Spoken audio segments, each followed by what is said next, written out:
तो फ्रेस्को की दही फुल्की तो लाइनों में लग लग के अक्सर लोग ख़रीदते हैं, लेकिन क्या आप जानते हैं कि घर पे इसको सेम जायके पे तैयार कर लेना बहुत ही आसान है। सिर्फ़ एक चीज़ अगर आप शामिल कर देंगे ना, दही फुल्की बनेगी इंतहाई सॉफ्ट, एकदम स्पॉन्जी, अंदर तक दही जाएगी और बहुत ही मज़ेदार और चटपटे जायके के साथ हम इसको बनाएंगे बिल्कुल फ्रेस्को स्टाइल। बिस्मिल्लाहिर्रहमानिर्रहीम, अस्सलाम वालेकुम and welcome back to my YouTube channel. मैं हूँ ज़िद्रा और आज आपके साथ मैं शेयर करूँगी मीठी दही फुल्की की रेसिपी। तो चलें झटपट से शुरू करते हैं। तो दही फुल्की बनाने के लिए यहाँ पर मैंने लिया है 2 कप के जितना बेसन। अच्छा, बेसन मैंने हल्के वाले कप का इस्तेमाल किया है, भर भर के नहीं लिया। इसमें ऐड करेंगे चौथाई चम्मच के जितना नमक और चुटकी भर इसमें अजवाइन ऐड कर दी है और चुटकी भरी इसमें मीठा सोडा शामिल कर दिया है। अब सभी चीज़ों को अच्छे तरीके से एक बार पहले से मिक्स कर लें ताकि नमक और सोडा सब तरफ बराबर डिस्ट्रीब्यूट हो जाए। अब बारी आती है जी इसके अंदर थोड़ा थोड़ा करके पानी ऐड करने की, और यहाँ पर कुछ टिप्स ऐसी होंगी जो आपको फॉलो करनी होंगी। तो टिप्स के लिए आपने वीडियो को मुकम्मल देखना है।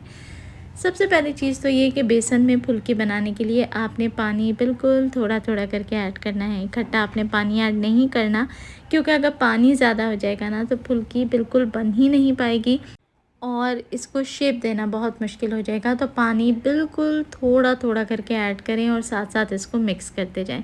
अच्छा, ये जो मिक्सचर है ना, ये बहुत ही फ्लफ़ी, बहुत ही लाइट होना चाहिए और ये इसी सूरत में हो सकता है जब आप पानी की मिकदार कम रखें और साथ साथ मिक्स करके चेक करते रहें कि इसकी कंसिस्टेंसी कैसी है। हमें इसकी कंसिस्टेंसी ना ही तो पतली चाहिए और ना ही रिबन लाइक चाहिए, हमें उससे भी गाढ़ी चाहिए, लेकिन बहुत ज़्यादा हमें इसे ड्राई नहीं कर देना, वरना जो फुल्की है वो बहुत ही सख्त होगी और दही उसके अंदर एब्जॉर्ब नहीं होगी। तो ये छोटी छोटी सी टिप्स होती हैं जो बताने का मकसद यही होता है कि बनाने में कहीं पे भी आप मिस्टेक ना कर जाएं। तो देखिए, मैं इसे बनाने के बाद, मिक्स करने के बाद आधे से 1 मिनट तक अच्छे से ना फेंट लूँगी। फेंटना ज़रूरी है। अब ये देखें, झटकने पर तो ये गिरेगा, लेकिन उसके अलावा हम इसको ईज़िली नहीं गिरा पा रहे और यही इसकी सही कंसिस्टेंसी है। तो चलें रखेंगे उसको 10 मिनट की रेस्ट पे, जब तक हम मीठी दही तैयार कर लेते हैं। तो यहाँ मैंने लिया है 100 ग्राम के जितना दही, यानी कि 1 प्याली भर के, और दही को हल्का सा मैं फेंट लूँगी। अच्छा, यहाँ पर एक चीज़ का आप लोगों ने और ध्यान रखना है, वो ये कि कौन सी एक चीज़ थी जो हम ऐड करेंगे जिससे फ्रेस्को वाली मीठी दही का जायका आएगा। तो वीडियो को आपने मुकम्मल देखना है। इसके अंदर आपने हस्बे ज़रूरत या हस्बे जायका ऐड करनी है चीनी। मैंने 1 प्याली भर के दही ली थी, तो उसके मैंने इसके अंदर तकरीबन चौथाई कप के जितनी चीनी ऐड करी है। चीनी को आपने बहुत अच्छे तरीके से इसमें मिक्स कर देना है, ताकि चीनी जब इसमें अच्छे से मिक्स हो जाएगी तब दही पतली भी हो जाएगी और मीठी भी हो जाएगी। और ये वो है एक सीक्रेट टिप जो आपने इस्तेमाल करनी है। दही के अंदर ऐड करेंगे फ्रेश क्रीम, और फ्रेश क्रीम की जगह आपने फ्रेश क्रीम ही ऐड करनी है, मलाई ऐड नहीं करनी। तो फ्रेश क्रीम मैंने आधा कप की जितनी शामिल की है और फिर साथ ही ऐड कर दिया है चौथाई कप के जितना दूध। अब आपने इस मिक्सचर को बहुत अच्छे तरीके से मिक्स करना है। चाहे तो हैंड बीटर से बीट कर लें, चाहे तो इलेक्ट्रिक बीटर से बीट कर लें, चाहे तो हैंड विस्क से विस्क करें, या फिर ब्लेंडर के अंदर डाल के सभी चीज़ों को अच्छे तरीके से ब्लेंड कर लें। मकसद आखिर में एक ही होना चाहिए कि जो आपकी दही है वो अच्छी खासी सी फ्लफ़ी हो जाए, क्योंकि फ्रेस्को वाली दही फुल्की बहुत मशहूर है, उसे बहुत पसंद किया जाता है। और उसकी जो दही होती है ना, वो लम्स वाली नहीं होती, प्रॉपर फिटी हुई दही होती है और उसी के अंदर उसका क्रीमी सा जायका होता है। अच्छा, अच्छे तरीके से इसको मिक्स कर लें, बीट कर लें, और उसके बाद आपने कंसिस्टेंसी को बैलेंस करना है, क्योंकि ये बहुत ज़्यादा पतली नहीं होती, तो टू मच पानी ऐड करने की ज़रूरत नहीं है। आपने हिसाब से पानी ऐड करना है। तो मैंने आधा कप तकरीबन पानी शामिल किया है और अब मैं इसे दोबारा से एक बार अच्छे तरीके से मिक्स करूँगी और फिर कंसिस्टेंसी को चेक कर लेंगे। तो ये बहुत ज़रूरी स्टेप है, इसे आपने मिस नहीं करना। लाजमी मेक श्योर करें कि आपने बहुत अच्छे से इसे फेंटा हुआ हो, सिर्फ कांटे से मिक्स कर लेने से काम नहीं चलेगा।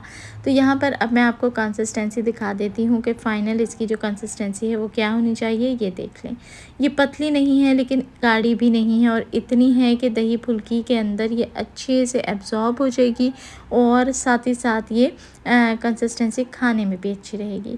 फुल्की बनाने के लिए आपने सिर्फ चुटकियों में बैटर को लेना है और फिर दूसरी और तीसरी उंगली और अंगूठे की मदद से इसे ड्रॉप करना है। इस तरीके से ड्रॉप करने से बहुत ही मुनासिब और आइडियल साइज़ और शेप की हमारी जो फुल्की है वो बन के रेडी होगी। बिल्कुल कमर्शियल स्टाइल। तो फुल्की के मटेरियल को हमने 10 मिनट स्टे भी दे दिया जब तक दही तैयार कर लिया, और फिर एक पैन के अंदर हमने इसको डीप फ्राई करना है। तेल को मीडियम आंच पे गरम रखें और उसके बाद इस तरीके से आपने फुल्की को 1 बाय 1 ऐड करते जाना है। तो आप देख लें कि बाज़ार में जो फुल्की मिलती है उसकी भी इस तरीके से चोंच निकली हुई होती है, और उसको उसी तरीके से फ्राई करने का और ड्रॉप करने का तरीका यही है कि आप इस तरीके से पिंच में आपने उठाना है और दूसरी तीसरी उंगली और अंगूठे की मदद से आपने इसको ड्रॉप करते जाना है ऑयल के अंदर। इसी तरीके से ये देखें कितनी ज़बरदस्त शेप की और कितनी ज़बरदस्त साइज़ की हमारी फुल्कियाँ रेडी हो रही हैं। तो आँच को बहुत ज़्यादा तेज़ नहीं करेंगे, मीडियम आँच के ऊपर 5 मिनट लगाते हुए आपने इसको आराम से अलट पलट करते हुए फ्राई करना है जब तक कि ये दोनों तरफ से हल्का सा ब्राउन कलर ना ले ले और क्रिस्पी ना हो जाए। अगर आप इससे पहले उतार लेंगे तो बेसन कच्चा रह जाएगा, और अगर आप इसे बहुत ज़्यादा कुक कर देंगे तो फुल्कियाँ सख्त हो जाएंगी। तो इस बात का ध्यान रखें कि आँच को तेज़ ना करें, मीडियम रखें, और साथ ही साथ इसका जो कलर है वो दोनों तरफ से बराबर रखें, ओवर कुक ना करें। तो बस ये देखें इस तरीके से हमने इसको फ्राई करते जाना है। और अगर आप चाहें तो इसको फ्राई करने के बाद आप स्टोर भी कर सकते हैं फ्रीज़र के अंदर, जब दिल चाहे। सिर्फ आपने प्रिपेयर करना होगा दही, और मज़ेदार सी मीठी दही फुल्की आपकी मिनटों में रेडी हो जाएगी।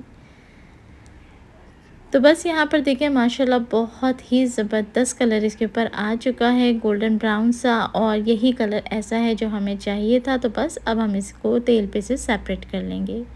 इसी दौरान मैं आपसे कहूँगी कि अगर आप लोगों को वीडियो अच्छी लग रही है तो वीडियो को झटपट से कर दें लाइक, और फ्रेंड्स और फैमिली के साथ वीडियो को लाजमी शेयर किया करें। तो माशाल्लाह हमारी फुल्कियाँ बहुत अच्छे से रेडी हैं। अब बारी आती है इसको पानी में डिप करके रखने की। तो एक बोल के अंदर पानी ऐड कर लें और इस तरीके से थोड़ा घुमा लिया करें ताकि सब तरफ पानी बराबर चला जाए।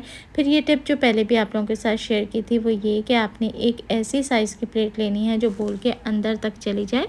उसका ये देखें फ़ायदा होता है कि फुल्की डिप रहती है पानी के अंदर, ऐसा नहीं होता कि ऊपर ही तैरती रहे। 15 से 20 मिनट तक आपने इसको पानी में डिप छोड़ देना है। उसके बाद आप देखेंगे कि माशाल्लाह ज़बरदस्त सी नरम नरम फुल्कियाँ होंगी जो बहुत ही स्पॉन्जी होंगी, बहुत ही सॉफ्ट होंगी। कहीं पे इसके अंदर ना गुठली बनेगी और ना ये सख्त होगी। तो मैं तोड़ के भी अंदर से आपको दिखाऊंगी कि माशाल्लाह बिल्कुल पाउडर की तरह ये झड़ जाएगी और इतनी ये सॉफ्ट होगी। तो यहाँ पर देखते हैं फुल्की का आपने जो पानी है वो दबा के निकाल देना है, और ज़रा सा ही हम इसे टच करेंगे तो ये देखें माशाल्लाह से इतना सिर्फ ये टूट गई, बल्कि अंदर ना कोई गुठली है, बहुत ही सॉफ्ट, बहुत ही मुलायम। तो बस इसी तरीके से सारी फुल्कियों में से पानी निकाल लें और डिश आउट करते टाइम ही आपने इसके ऊपर ये दही को ऐड कर देना है। रमज़ान में तो इस रेसिपी की डिमांड बहुत होती है, मेरे घर में भी बहुत बार बनती है, लेकिन वैसे भी टी टाइम के लिए बेहतरीन रेसिपी है। तो वैसे ये मीठी दही फुल्की है, लेकिन इसके ऊपर आप ज़बरदस्त सा चाट का मसाला ऐड करें और मज़ेदार सा इस रेसिपी को ठंडा करके सर्व करें, इंशाल्लाह मज़ा आ जाएगा। रेसिपी कैसी लगी अपना प्यारा सा कमेंट करके मुझे ज़रूर बताएं, फ़ीडबैक लाजमी दिया करें। अगर रेसिपी अच्छी लगी हो तो वीडियो को लाइक करके आगे फ्रेंड्स और फैमिली में शेयर करना बिल्कुल ना भूलें। चैनल पर नए हैं तो चैनल को सब्सक्राइब भी कर लें और वीडियो को लाइक लाजमी कर दें। अपना रखें ढेरों ख्याल और मुझे दुआओं में याद रखें, और ये मज़ेदार सी सॉफ्ट सी दही फुल्की की रेसिपी को आज ही लाजमी ट्राई करें, और बनाकर आप इंस्टाग्राम पे मेरे साथ इसकी पिक्चर्स भी शेयर कर सकते हैं। तो फिर लाजमी बनाएं और इन्जॉय करें। देखने वाले सभी लोगों का बेहद शुक्रिया।